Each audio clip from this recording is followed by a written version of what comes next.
तुम यहाँ क्यों खड़े हो? क्या तुम्हें नहीं पता कि ये जगह अच्छी नहीं है? देखो, बारिश हो रही है और अगर तुम इस बारिश में खड़े नहीं रहोगे तो पूरी तरह भीग जाओगे। मैं यहाँ खड़ा नहीं होऊंगा और अगर पापा को पता चल गया कि मैं यहाँ खड़ा हूँ तो वो मुझसे नाराज हो जाएंगे। अगर तुम खड़े होना चाहते हो तो खड़े हो जाओ, मैं चला जाऊंगा।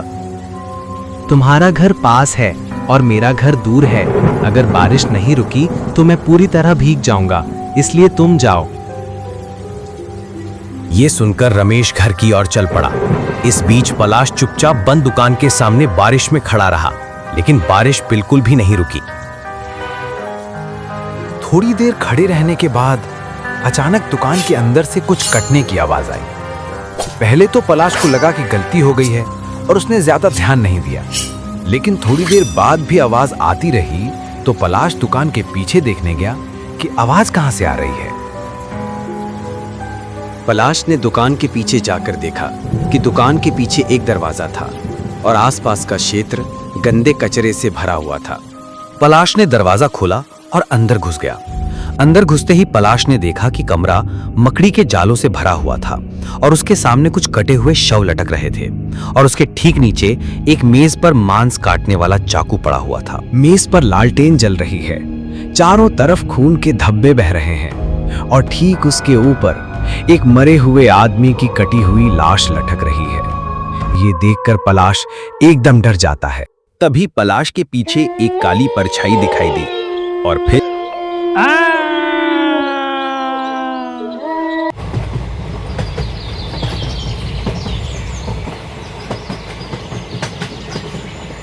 चाहे आप कुछ भी कहें, लेकिन गांव में घूमना मजेदार है।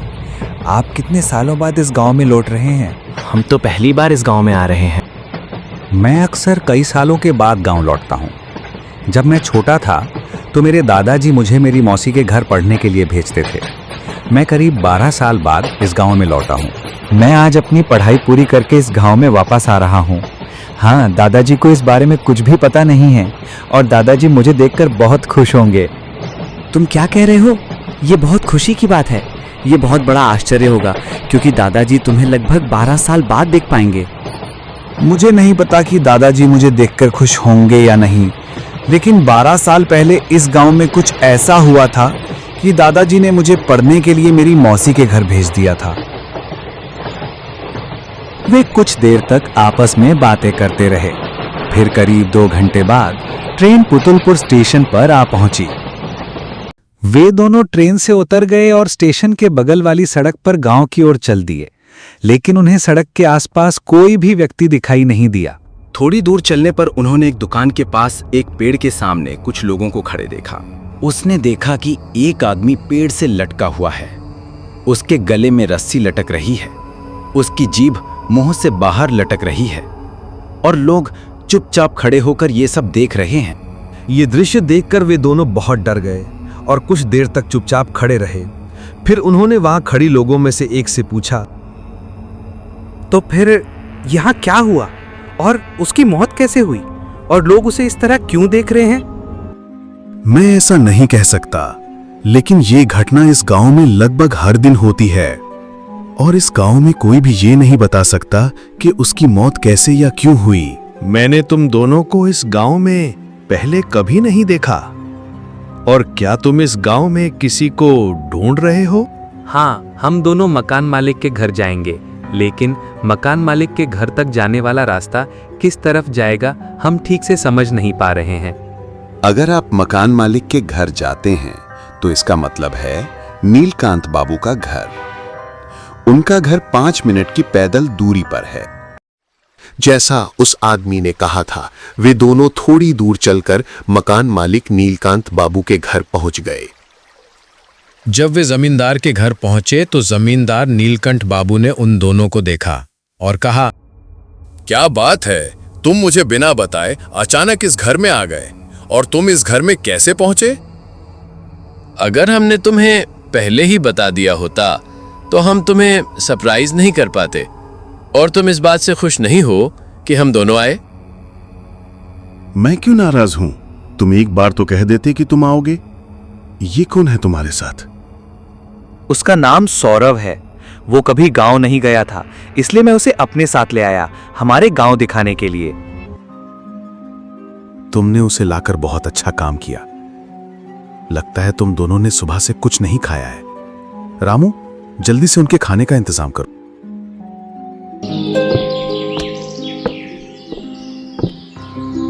ठीक है जमींदार बाबू, मैं अभी दोनों के लिए खाने का इंतजाम कर देता हूँ। अच्छा दादू, हम दोनों ने देखा एक दुकान के सामने पेड़ के ऊपर एक आदमी लटक रहे थे और गांव के कुछ लोग ये देख रहे थे। बात क्या थी? ये बात सुनकर दादू ने बोला, ओ कुछ भी नहीं है, ऐसी हादसे इस गांव में हर वक्त होती रहती है। तुम दोनों खाना खाओ, इस मामले में तुम दोनों को चिंता करने की कोई बात नहीं है।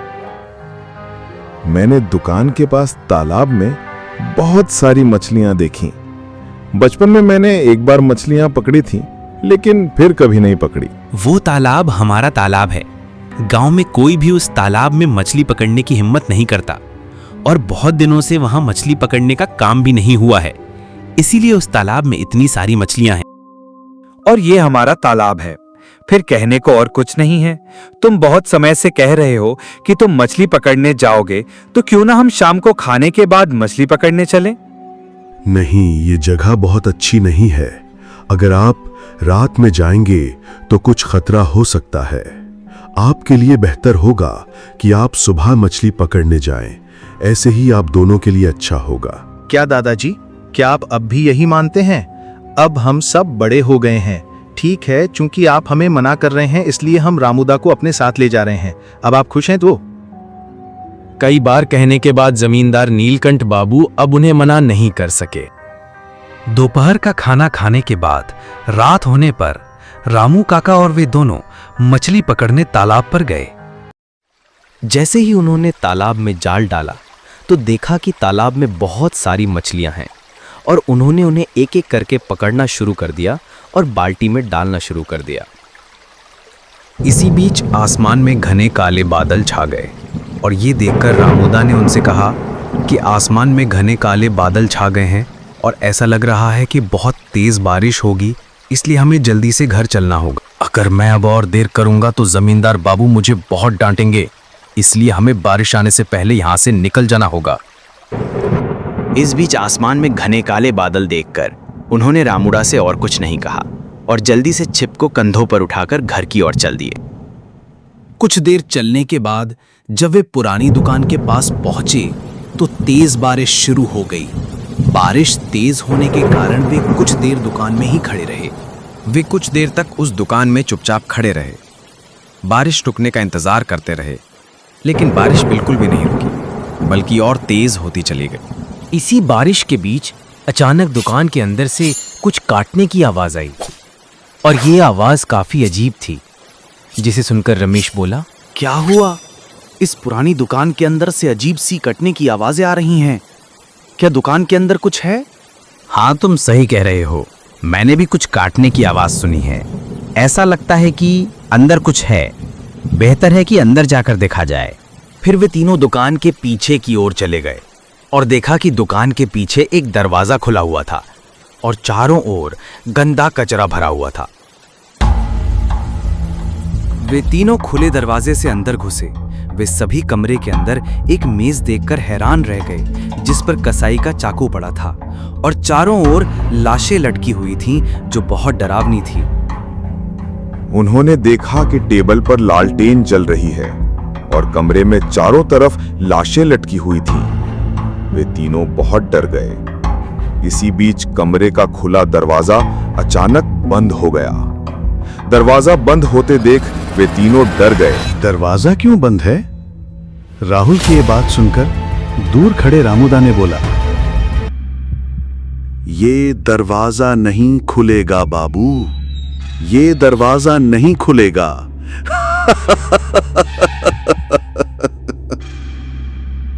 मैं तेरी हरिदा नहीं, मैं हरिदा नहीं, मैं तो भूत पिशाच हूं। आज मैं तुझे मारकर बदला लूंगी। मुझे क्यों मारना चाहते हो? मैंने आपके साथ कुछ बुरा तो नहीं किया, तो फिर मुझे क्यों मारना चाहते हो?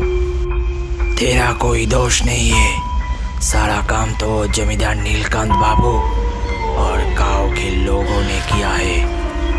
उस दिन बिना बाजे की मेरे बेटे को गले में रस्सी बांधकर उस पेड़ पर लटक दिया, मार दिया। ये बोलकर वो पिशाच उन दोनों को मारने जा रहा था। उसी वक्त पीछे से एक ताकत उन दोनों को बोला, अभी तुम यहाँ से भाग जाओ, नहीं तो मेरे तारा भी तुम दोनों ने इस घर में मर जाओगे। अभी भाग जाओ यहाँ से, भाग जाओ। उसके बाद उन दोनों ने तुरंत वहाँ से भागकर जमींदार बाड़ी चला गया। जमींदार को ये सब बताने के बाद जमींदार ने उन दोनों को बोला, 20 साल पहले उस पिशाच के बेटे ने इस गांव की एक घर से कीमती हार चुराया था और इसीलिए गांव के सारे लोग मिलकर उस पिशाच का बेटे को उस पेड़ पर लटक के मार दिया और उसके बाद से ये खून का सिलसिला चलता रहा। फिर मकान मालिक ने दुकान और पेड़ को जलाने का फैसला किया, इसलिए उसने वादे के अनुसार दुकान और पेड़ को जला दिया और तब से ये कहानी खत्म हो गई।